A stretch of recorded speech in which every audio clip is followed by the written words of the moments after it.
She entered the castle and opened the door behind the clock, which led to her home. She arrived at the door at the end of the corridor and took a deep breath as she turned her key and opened the door. Dad, I'm home, she shouted. Hi, honey, her dad said, delighted, and gave her a hug. So, how was your day? Busy. People shouldn't have to go to school on their birthday. Well, sadly, that can happen. So, you ready to learn how I adopted you? Ready as I'll ever be, Cersei said with a deep breath. Okay, come into the sitting room. The two entered the sitting room, where on the table there was a small basket with a Celtic triskelion on it, a book, some blankets, a small piece of paper. Cersei was surprised and confused, as she had never seen any of these items, and she wondered what they all meant. She looked confused as her and her dad sat down. What are these? She asked, confused. Everything, barring a couple of nappies that were with you when I found you, her dad said. Found me? She said, shocked. I don't understand. You will. It was a dark and stormy night. So she just looked at her dad for using such a terrible cliche. It was. Anyway, it was around 3:32 in the morning when I heard the castle doorbell ring. I went straight to the door, hoping to not wake anyone else up. I opened the door to find a baby crying on the step. What? Cersei said, shocked. I found you on the step outside the front door in this basket, her dad said with a deep sigh as he handed his daughter the basket. I was in this? Cersei said, looking at the small basket.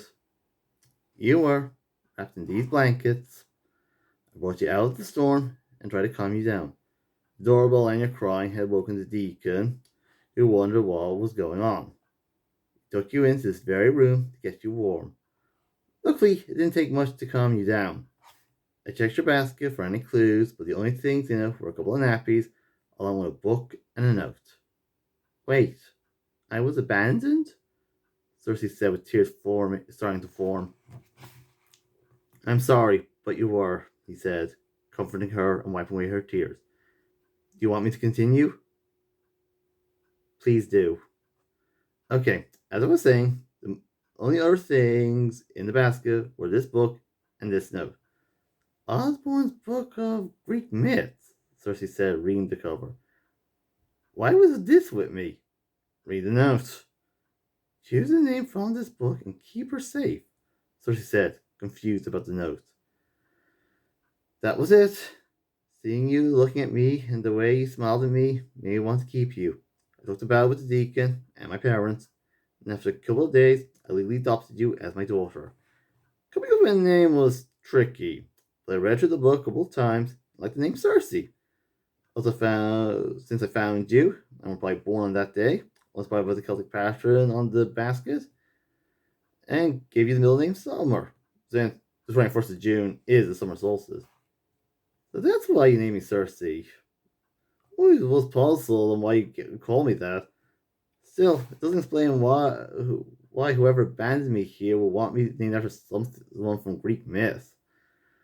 I have no idea. I don't get it myself, but I decided to honor that wish. Do you have any idea who abandoned me? I'm sorry, Cersei. I have no idea. You were the only person around when I found you. I even checked the school security cameras. I couldn't see anyone. It was almost like you were magically dropped on the doorstep.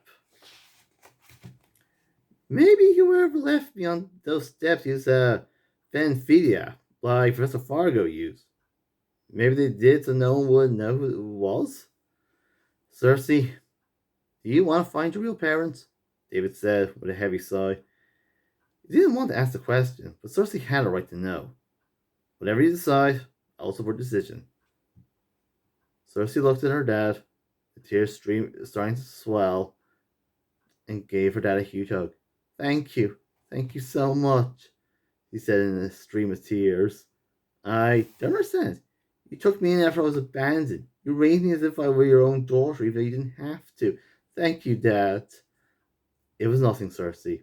I would have done it again. I would. You're the greatest thing that happened to me, he said with a smile and wiped away her tears.